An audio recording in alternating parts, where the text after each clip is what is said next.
Hello, it is Social Media Saturday, February 27th, 2021. Steve Sipress here on another gorgeous winter day here in beautiful, sunny southern Arizona. Nice sunset going on behind me. Hope you can see it and enjoy it in a few minutes.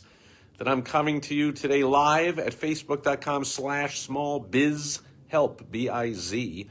So you might have seen, and I've been speaking about it for a couple of the past few social media Saturdays here, about the groundbreaking legislation by the Australian government taking on the big tech giants, Google and Facebook, and passing a law that says that those platforms that have made their billions off of other people's content and information and never paying for it and just using it to make all their billions of dollars and flex their muscle and have all kinds of amazing power.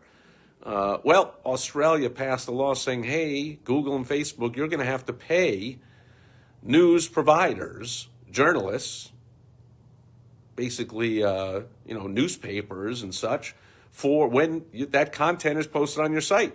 So whether it's Facebook posting it or somebody just posting it on or linking to it, Facebook would have to pay. So Google made deals. We've talked about that. They made hundreds of deals with different content providers all over Australia.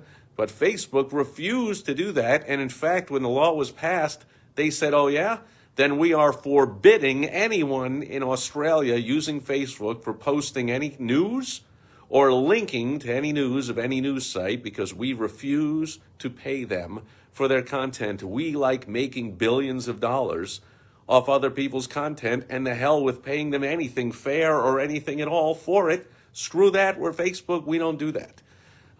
That sent shockwaves around the world. In case you think Australia's the only country in the world that's going to come up with legislation like that, it was shocking that Facebook would flex their muscle like that. I mean, they've already proven they're more powerful than the, quote, most powerful man on earth or person on earth, the president of the United States, by banning him off of Facebook, and Twitter banning him, and Instagram and Shopify and just about every internet platform banning the president of the United States to show we're more powerful than you. Now they're saying we're more powerful than the Australian government. Screw you. We're not going to follow your legislation because we're just going to ban news or linking to news on our entire platform. An incredibly stupid decision by an incredibly inept, bumbling CEO, Mark Zuckerberg, who has bumbled his way to being one of the richest people on earth, but that doesn't,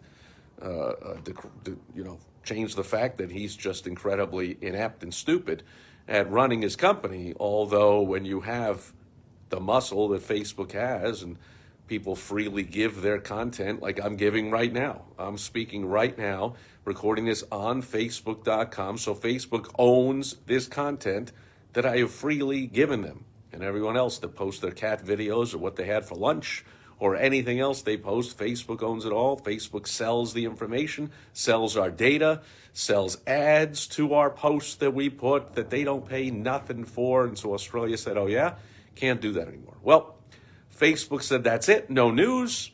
Crazy, stupid decision. A few days later, they backed off of that completely and started making deals with news publishers and said news is back on Facebook, and okay, begrudgingly, we will pay for it. And I guess we're only going to make mega billions anyway.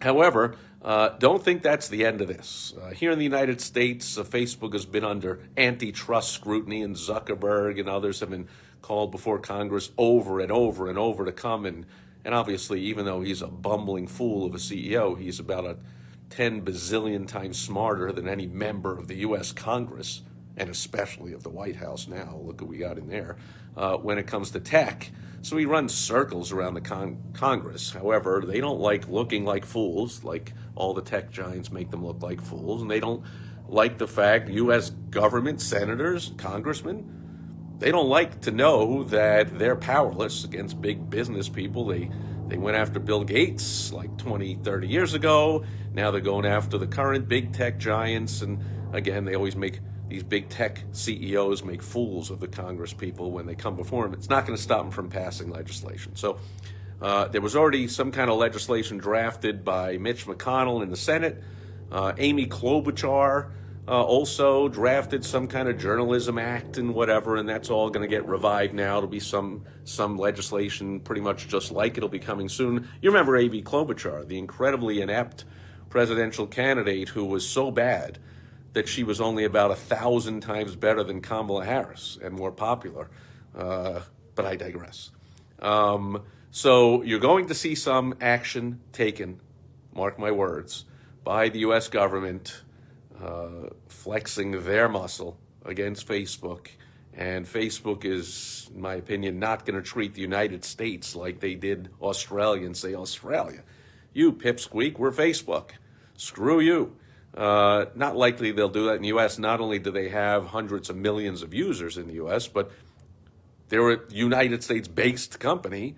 And even though they make the lion's share of their money all over the world and have employees all over the world, most of their employees are in the U.S. They're not going to mess with the U.S. government, I believe, when they pass similar legislation. And that ought to just be the beginning.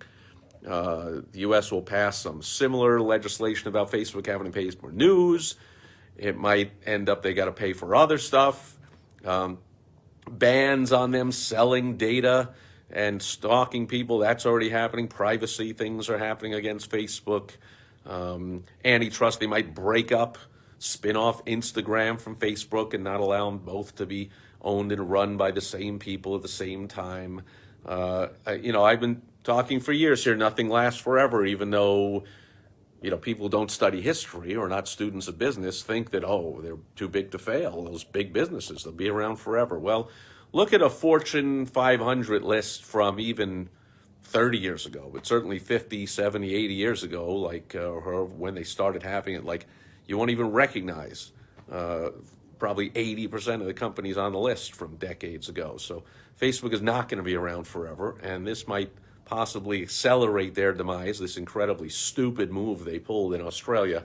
It's going to be happening all over the world now. Facebook is going to get slapped and smacked by governments all over the world. We'll see what happens. For now, as a business owner, you can continue to advertise on Facebook and make money, and Instagram, post your stuff. I continue to post my live videos here on Facebook every single day like I've done since March 2017. So it's not like Facebook is disappearing tomorrow. But just understand, nothing lasts forever, not even a giant multi-billion-dollar company like Facebook. And certainly not your company, no matter how long you've been around and how successful. We know as business owners, anything can happen at any time. So hopefully no one watching this video is pissing off governments around the world as much as Mark Zuckerberg and his idiotic, misjudged stupidity.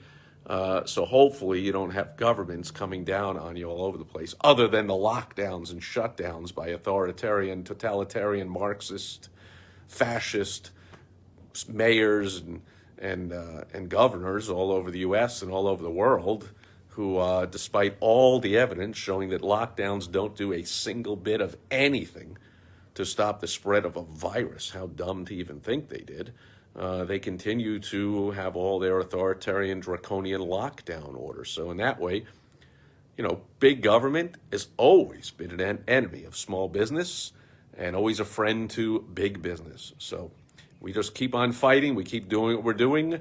Doesn't mean all small businesses are going away. It just means different strategies and tactics need to be implemented to survive and do a lot better than survive, to thrive and make tons of money during this time of chaos.